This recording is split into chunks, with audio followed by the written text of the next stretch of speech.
Boa noite a todos. Que a paz de Jesus possa envolver os nossos corações em muitas bênçãos de luz, aquietando, serenando. Possamos nos colocar receptivos às reflexões desta noite, na certeza do amparo e da assistência espiritual da casa, e que ao final possamos todos sairmos daqui bem melhores do que quando aqui chegamos. Bem-aventurados os humildes de espírito, porque deles é o reino dos céus. Bem-aventurados os que choram, porque serão consolados.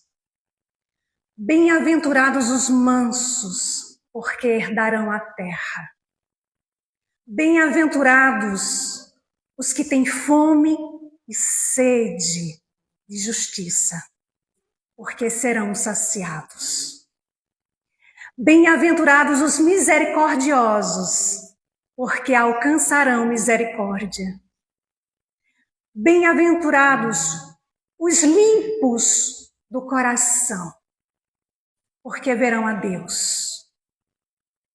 Bem-aventurados os pacificadores, porque serão chamados filhos de Deus. Bem-aventurados os perseguidos por causa da justiça, porque deles é o reino dos céus. Bem-aventurados sois quando em meu nome vos injuriarem e vos perseguirem e mentindo disserem todo mal contra vós. Bem-aventuranças, bem-aventurados é uma expressão de Jesus que significa os felizes no aspecto espiritual. No Sermão do Monte, Jesus apresenta o conceito revolucionário de felicidade. Não baseada na posse, no dinheiro, no poder, mas sim nas virtudes conquistadas pelo Espírito. Certa feita afirmava um grande líder pacifista indiano, Mahatma Gandhi: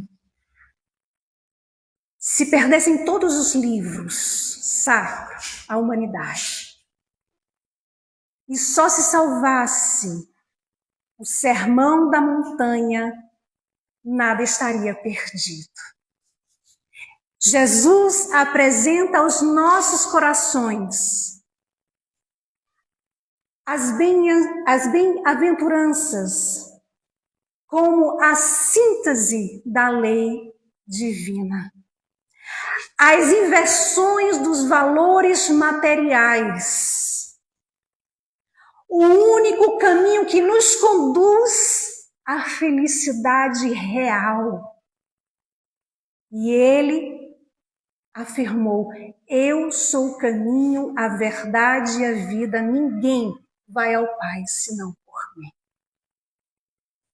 Jesus ensina que felizes são os humildes. Felizes são os que amam. Felizes são os que perdoam. Felizes são os que sofrem sem se queixar, sem se lamentar, com resignação. Felizes são aqueles que já se esforçam para conquistar a própria felicidade, compreendendo que a felicidade não está fora, ela está dentro de nós. Ela está na consciência tranquila que à noite consegue encostar sua cabeça no travesseiro e dizer: estou em paz, porque hoje eu consegui ser melhor do que ontem. Porque hoje eu consegui tratar o outro da forma como eu gostaria de ser tratado. A exemplo de Juliane Marie, a mendiga, que está no livro O Céu e o Inferno, ou A Justiça Divina, ali no capítulo 8, Expiações Terrestres. Juliane Marie, uma mulher velha, enferma, que vivia da caridade pública. E certa feita, Juliane Marie cai em um poço e é retirada desse poço por alguém que sempre estava lhe ajudando, um conterrâneo. Ela é retirada desse poço e levada para casa. Mas, devido a esse acidente, Juliane Marie morre para o mundo físico. E, logo no dia do seu enterro, aquele que havia retirado ela do poço, que muitas vezes ajudava ela em outras situações, ele começa a sentir uma presença diferente. Ele era médium e espírita, mas ele não consegue identificar aquela presença. Logo depois, ele fica sabendo que aquela senhora havia desencarnado. Então ele fica pensando, será que ela está precisando de ajuda? Será que ela precisa de algo? Eu vou conversar com um amigo. E foi pedir conselho a um dos amigos ali da Sociedade Espírita de Paris. E foi aconselhado a evocar esse espírito. Porque ele queria ser útil, ele queria continuar sendo útil a ela, porque ele acreditava que ela estava em sofrimento. Então, ele antes pede o conselho ao seu guia protetor. O que ele achava de evocar ela? E a resposta foi o seguinte: podes evocá-la. Não tem nenhum problema. E isto lhe dará prazer. Embora o serviço que ele prestes a fazer seja inútil.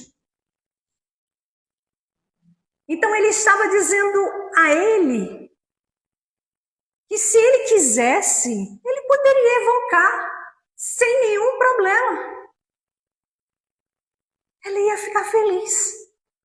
Mas se o objetivo era ajudar ela, seria inútil. Por quê? Porque ela estava feliz. O guia espiritual diz a ele: ela está feliz. Ela está feliz e toda devotada para com aqueles que ajudaram a ela, que tiveram compaixão dela. E ela vê em você um amigo. Ela está do teu lado. Ela fala, ela conversa com você. Mas você não percebe. E aí ele diz: olha, agora é ela que está ao teu lado para te ajudar.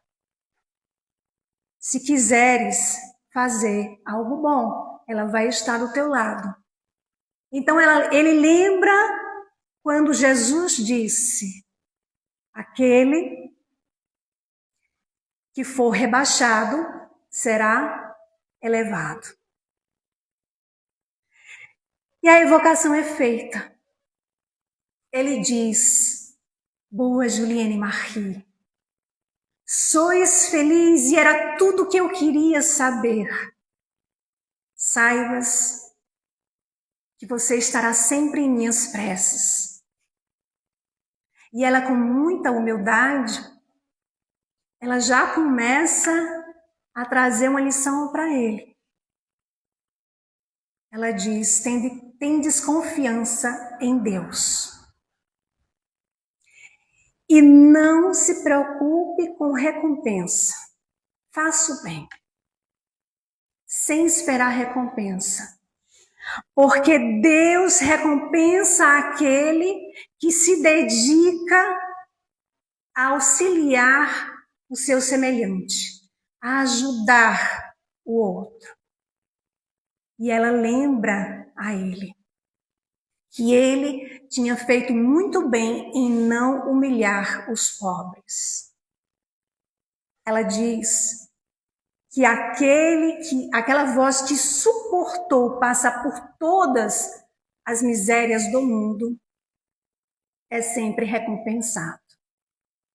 E ela fala que ela vivia numa vida de miséria, muito pobre e sem condições de trabalhar pela enfermidade, e por isso ela mendigou toda a sua existência.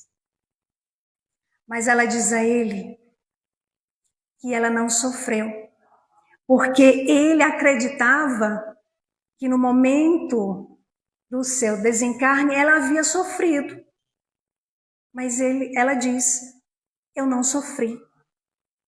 Estou feliz por poder cumprir a minha missão, sem queixas, com resignação. E ela diz que na medida do possível ela foi útil, dentro das possibilidades dela, e que ela não desejou mal a ninguém, que ela não fez mal a ninguém. E ela aconselha a ele: persevera também tu, para que, como eu, possas ser recompensado. Assina a pobre velha Juliane Marie. E aí a gente vai ver que em outro momento ela dá uma nova comunicação pela psicografia, mas desta vez para falar da sua existência pretérita, que ela tinha uma condição social muito elevada, mas devido ao seu orgulho, ela não soube aproveitar aqueles recursos que ela havia recebido como empréstimo para ajudar a quem necessitasse. Então, ela humilhava, ela repelia os pobres. E ela diz: e por isso sofri a justa pena de talião e retornei, a mais horrível da mendiga deste país. Mas ela sentia que mesmo estando ali como mendiga, ela sentia a bondade de Deus, porque apesar dela, na encarnação anterior, ter repelido todos, ela não foi repelida por todos. E por isso que aí ela sentia a bondade de Deus para com ela. E ela se esforçou para passar pela prova com mais coragem, com mais confiança. Ela acreditava que o seu futuro ia ser bem melhor, porque ela não iria mais precisar voltar à terra, que ela diz, de exílio e de calamidade. Ela conta também da grande felicidade que foi retornar ao mundo espiritual.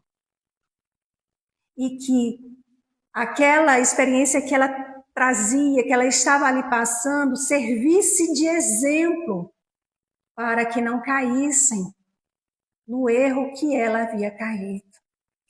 E ela deixa a lição aos nossos corações, de buscarmos a caridade, de buscarmos ser confiantes, de quando olhar para as nossas dificuldades, a gente não temer, não achar que o nosso problema é maior do que o problema de todo mundo. É compreender que estamos no mundo de provas e de expiações e, portanto, cada um vai passar pela sua dificuldade necessária, pela sua dor, pelo seu sofrimento. Mas se Deus nos dá essa oportunidade de aqui voltarmos, é porque nós podemos sair daqui melhores do que quando aqui chegamos. É que podemos enfrentar as vicissitudes da existência com coragem. Por isso Jesus vai nos dizer, no mundo tereis aflições, mas tende bom ânimo. Eu venci o mundo. É Jesus falando aos nossos corações. Tem bom ânimo diante da dificuldade. Eu te alertei que a vida não traria apenas flores, mas até nas flores nós encontramos espinhos e está tudo certo. É Jesus falando aos nossos corações. Tende bom ânimo, tende coragem. Você vai vencer. Juliane Marie havia entendido. E nos deixa a lição que o nosso juiz interno, que é a nossa consciência, é essa voz que nunca nos engana e que nós somos convidados a prestar mais atenção a essa voz que chega em nossos corações. Kardec, mais adiante, nos lembra, no último parágrafo, as lições de Jesus, as lições do Evangelho. Felizes os humildes, felizes os aflitos, felizes os que choram, porque serão consolados. Kardec nos aconselha para a gente não desprezar os pequenos, porque aquele pequeno de hoje pode ser o maior e a gente não tem a menor ideia. Para a gente estar atento a não julgar o outro pela vestimenta, pelo que ele tem ou deixa de ter. A gente não sabe como aquele espírito está passando pela sua experiência. Talvez esteja passando com mais resignação do que a nós mesmos. Não cabe a nós julgar. E Chico Xavier, ele tinha um amigo chamado Adelino da Silveira. E Adelino, ele conta, ele está encarnado ainda, e ele conta que ele participava de muitas das reuniões que acontecia ali no grupo espírita da prece. Aquelas reuniões que iam pela madrugada, que formavam filas quilométricas. E ele observou em uma dessas reuniões que havia ali naquela fila uma pessoa que muito chamou a sua atenção. Pela alegria que ele estava ali naquela fila, esperando uma oportunidade de chegar perto do Chico. Porque era isso, as pessoas ali chegavam perto do Chico para ouvir uma palavra de consolo, um conselho, um aperto de mão, ou para apenas estar ali pertinho do Chico. Então, ele diz que essa pessoa vinha com os passos cansados, o andar trôpego, a fisionomia fadigada, e se aproximava do Chico com um olhar de muita alegria. À medida que ele se aproximava do Chico, o seu contentamento se traduzia muitas vezes em lágrimas suaves e copiosas. Ele, vestido com trajes pobres, descalço, pés rachados, indicando que talvez nunca tivesse conhecido um par de sapatos. Calça azul, camisa verde, um paletó todo emendado, que mal cabia nele de tão apertado. Pele escura, cabelos enrolados. Seu nome? Jorge. E Adelino conta que acreditava que o Jorge, talvez em toda a sua vida, tivesse tomado poucos banhos. Porque quando ele se aproximava, exalava ali um odor bem desagradável. E o Jorge, na sua boca, tinha alguns raros tocos de dentes, todos estragados. E quando ele falava, o seu hálito era quase que insuportável. Ele tinha também uma ferida no canto da boca que sempre sangrava. E Adelino conta que, apesar de alguém às vezes tentar não recuar, mas o odor era tão forte que instintivamente as pessoas recuavam, principalmente quando ele falava. E era aí quando muitos, principalmente os espíritas que já convivia com Jorge, que nesse momento retirava do bolso algum trocado, dava rapidamente para o Jorge para que ele pudesse ir comprar um doce, um bolo, uma pipoca, um refrigerante, ou seja, para o Jorge sair de perto. Jorge morava com o irmão e a cunhada, em um bairro bem distante e bem pobre.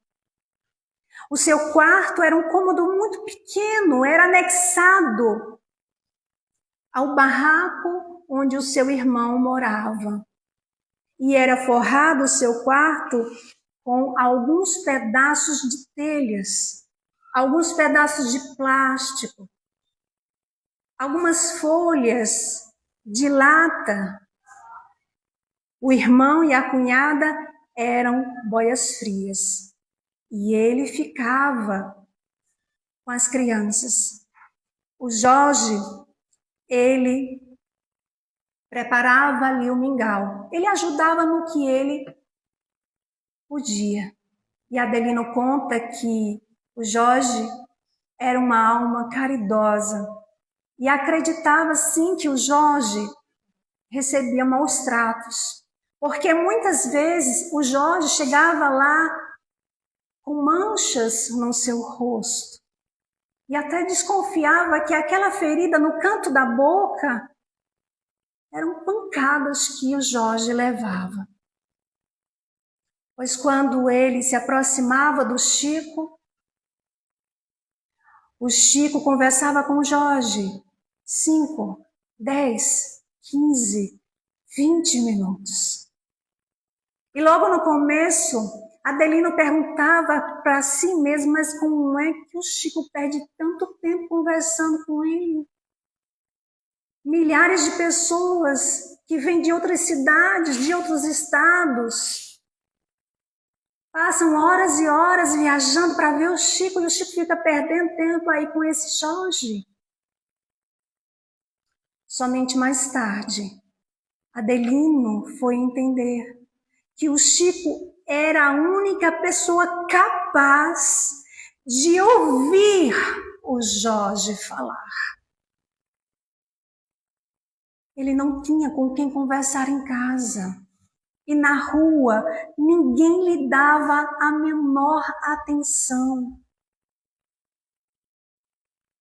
E quase todas as vezes, Adelino conta que quando lá estava, o Jorge também aparecia. E assim, aos poucos, Adelino conta que foi ali se acostumando, até que Jorge foi tocando o seu coração. E ele conta, ao escrever em seu livro, que quando vez ou outra lembra do Jorge, muito se emociona, começa a chorar, porque ele nunca ouviu da boca do Jorge uma reclamação, um sentimento de revolta. Jamais. Seu diálogo com o Chico era muito emocionante. O Chico perguntava: Jorge, como é que vai a vida? E o Jorge respondia: ah, tio Chico, a vida está muito boa, está uma beleza. E como é que foi a viagem, Chico? Jorge? O Chico se referia à viagem porque o Jorge morava tão longe e vinha a pé, que era uma viagem. Como é que foi a viagem? Muito boa, tio Chico. Eu vim admirando as flores que Deus plantou para nos alegrar. Do que você mais gosta de ver, Jorge? Ah, tio Chico, o azul do céu. Eu sinto que o Senhor Jesus está me espiando por detrás das nuvens. E aí o Jorge depois falava das brigas dos gatos, falava da goteira que caía e molhava a sua cama, falava dos passarinhos que formavam os ninhos ali nos telhados. E quando a Adelino achava que a conversa ia terminar, aí o Chico diz: agora o nosso Jorge vai declamar alguns versos. E chegava, Adelino conta, até a se virar. Mas como é que o Chico tem tanta paciência com esse Jorge? E o Jorge não declamava só um verso. Era 2, 3, 4. O Chico então dizia: bom, agora, para encerrar a nossa conversa, para a despedida, o nosso Jorge vai declamar aquele verso que eu mais gosto. Qual, tio Chico? Aquela, Jorge, da moça. Ah, tio Chico, já me lembrei. Naquelas horas, as pessoas se acotovelavam para formar um círculo. Porque era tão emocionante de ver o Jorge ali conversando com o Chico, a atenção que o Chico dava a ele, a atenção que ninguém dava, mas o Chico dava a ele. E aí o Jorge se colocava assim no centro, tentava ajeitar o paletó que só tinha um botão, tentava apertar, abotoar, e colocava os braços para trás, igual criança quando quer declamar os seus versos na escola. Mas ali ele observava, olhava para todo mundo para ver se as pessoas estavam olhando para ele. E ele, todo orgulhoso, Então, declamou o verso que o Chico mais gostava de ouvir do Jorge. Prestem atenção. Menina, penteia o cabelo, joga as tranças pra cacunda. Queira Deus que eu não te leve de domingo para segunda.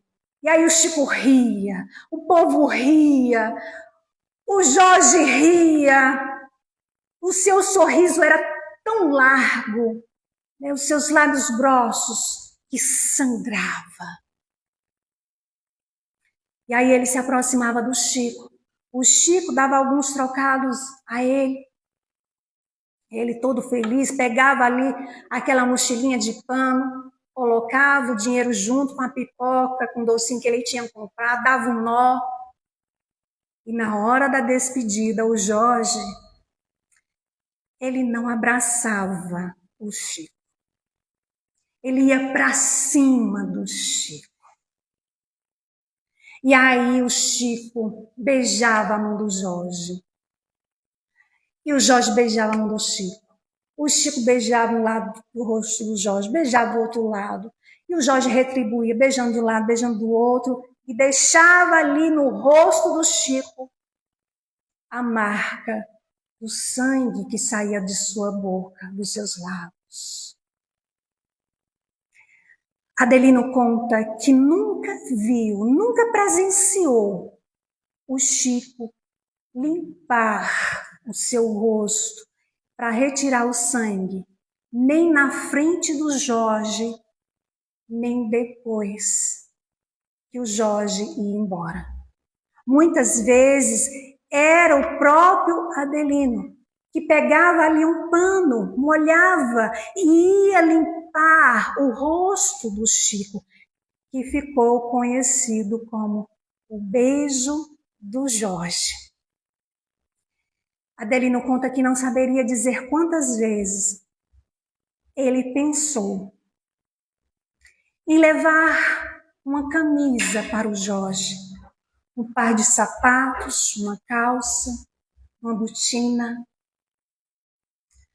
Mas ele foi adiando, foi deixando para depois, adiando. Passou o tempo. E hoje, quando ele lembra, ainda chora com as palavras do apóstolo Paulo: façamos o bem enquanto temos tempo. Façamos o bem enquanto temos tempo. De repente, ficou tarde demais. O Jorge desencarnou em uma noite fria. Sozinho, completamente sozinho no seu quarto. Esquecido do mundo, esquecido por todos, mas não esquecido de Deus. Porque nenhum de nós somos esquecidos por Deus, o nosso Pai. E Adelino conta que foi o próprio Chico que disse a ele: sabe, Adelino, aquele nosso irmão, de pele escura, de cabelo enrolado, de ferida no canto da boca, de pés rachados, mau hálito, mal cheiroso. Quando ele desencarnou, foi o próprio Jesus que foi lá, naquele quarto, naquele chão batido, que retirou o Jorge daquele corpo sofrido que estava ali enrolado em trapos. Jesus retira o Jorge daquele corpo e aconchega ao seu coração e voa com ele para o espaço, como carregasse o mais querido de todos os seus irmãos. Jesus disse: não vos deixarei órfãos. Estarei convosco até o fim dos séculos. Jesus está conosco em todos os momentos. Por mais difícil que pareça a dificuldade que a gente estiver enfrentando, por mais doído seja aquela dor, lembremos do Cristo, porque Ele está conosco.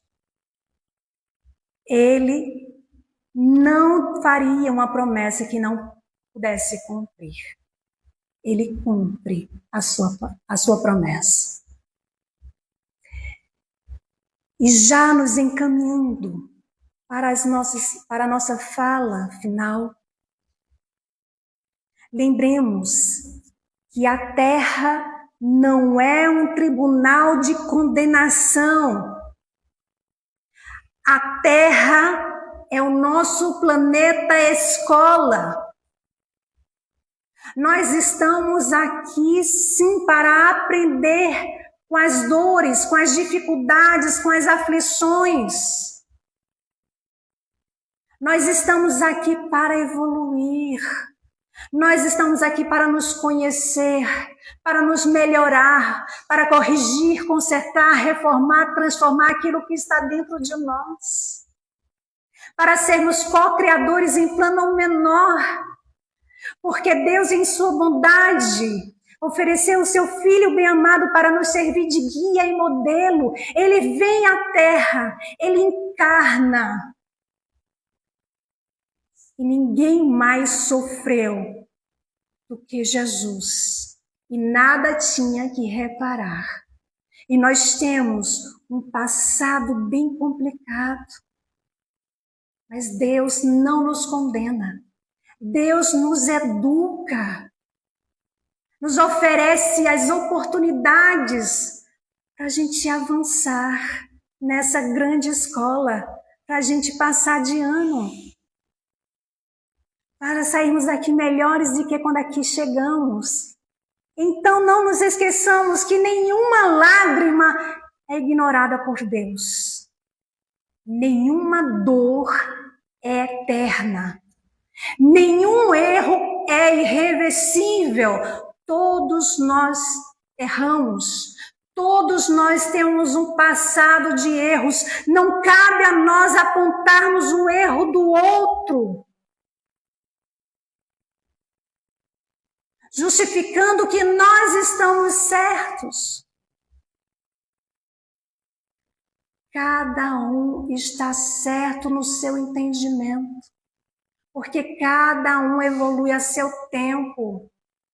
Aquilo que hoje eu firmo dizer que é isso que é certo, talvez amanhã, pela experiência que eu vou adquirindo, eu vou vendo que eu estava equivocada, mas sou eu e minha consciência. O mais importante é a gente estar receptivo para deixar essa voz da consciência falar aos nossos corações. Para dizer, presta atenção, você não está sozinho. Aquele que você julga é teu irmão. Lembra da oração dominical? Jesus disse, iniciando, Pai Nosso, nos lembrando que todos nós somos irmãos, independente da cor, independente da condição social, independente do sexo, do partido político, da religião, dos crimes, não importa. Somos todos irmãos e nós espíritas, que já temos essa consciência, devemos nos colocar mais firmes nos nossos deveres para conosco. Como lembra, parafraseando aí o apóstolo Paulo, de vós, ó espíritas, esperamos coisas melhores, porque nós já detemos um conhecimento. Um pouco de conhecimento, mas sim. Então, quando compreendemos que a dor, as aflições, as dificuldades, elas têm uma finalidade educativa, a gente para de perguntar por que comigo, por que eu, e passa a perguntar o que eu tenho que aprender com essa dificuldade, com essa dor. Qual é a lição que eu tenho que extrair disso que está sendo apresentado? A gente passa a perguntar como Saulo de Tarso, ali, às portas de Damasco, pergunta ao Cristo: Senhor, que queres que eu faça? No entendimento de Saulo, ele pergunta: Senhor, que queres que eu faça? Porque Saulo não estava compreendendo o que ele tinha que fazer. E ele se dobra pela primeira vez humildemente e faz a pergunta que muitos de nós faríamos se estivéssemos, talvez, ali com o mestre. Que queres que eu faça? No entendimento que a gente tem. E partindo daí, quando a gente deixa ouvir a voz nos aconselhar, a voz que nos chega muitas vezes por um familiar, um amigo espiritual que vem nos aconselhar, quando a gente se permite ouvir a voz do nosso guia, do nosso anjo guardião, a gente chega, sente um alívio no coração. Porque a gente antes não percebia a resposta que para muitos estavam tão claras, mas para nós ainda não. Então a Terra, nós já sabemos que é um mundo de provas e de expiações. O que cabe nós fazer?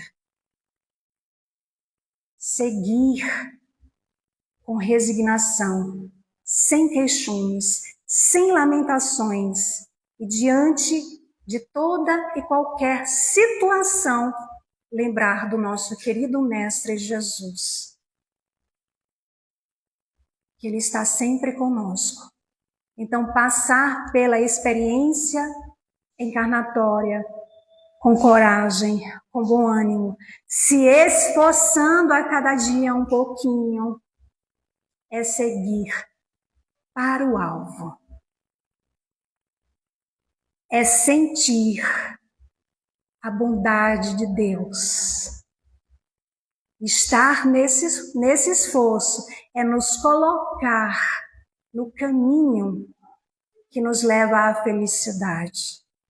Assim como o espírito de Juliane Marie, que saiu daqui melhor do que quando aqui chegou.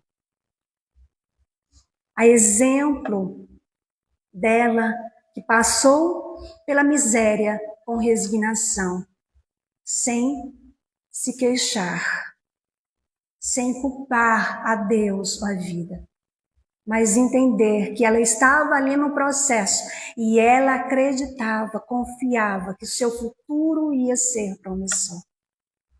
Ah, meus queridos irmãos, confiemos que o nosso futuro vai ser promissor.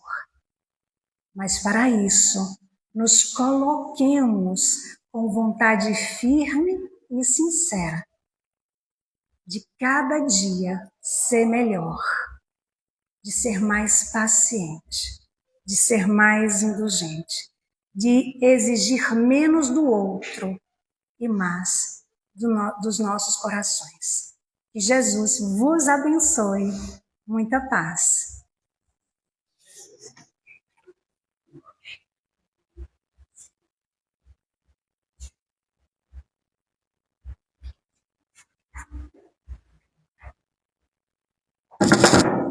Meus amigos, agradecer a Silmara Mello por essa palestra maravilhosa, principalmente essa história tocante sobre Jorge. E, às vezes, quando Chico ia beijar a face dele, ele era muito criticado aqueles presentes que tinham nojo, Chico falava o seguinte: vocês não sabem quem é o Jorge, porém nunca disse quem era o Jorge. Alguns avisos. No dia 1/4, a palestra vai ser novamente com Simara Mello, com o tema O Evangelho segundo o Espiritismo. Lindaci Fernandes, desculpe. Alguns avisos. Nós temos a campanha do quilo, todos os domingos. Os interessados falar com o Sebastião. Aqueles que puderem contribuir para a sopa, que ocorre todos os sábados, falar com o seu Sebastião. Todos os domingos, às 16 horas, estudo sistematizado da doutrina espírita, com Aurélio Gama. Todas as segundas, com Rubens Ferreira, esclarecimentos sobre as passagens do Evangelho, tratamentos e passes. Todas as quintas e domingos, temos estudo online através dos canais do YouTube, Conexão para a Luz e Extraindo Lições. Acompanhem toda a programação em nossas páginas do Instagram e Facebook. Todos os domingos, às 8 horas da manhã, Espiritismo no Ar, ao vivo pelo canal do YouTube, apresentação Soares e Simara. Respondendo pergunta, trazendo notícias do movimento espírita. Convidamos aos senhores pais para trazer seus filhos para a evangelização infantil, quartas e sábados, durante o horário das palestras. Gostaria de agradecer a presença de todos e chamar Lucinéia para a prece final. Mais um aviso. No dia 22 de abril, no Teatro Coimbra Rosal, no Sesc, uma peça com essa renúncia. É um livro de Chico Xavier muito maravilhoso. Interessante que todos possam ler, porque traz grandes lições esse livro. Eu já li e vale muito a pena.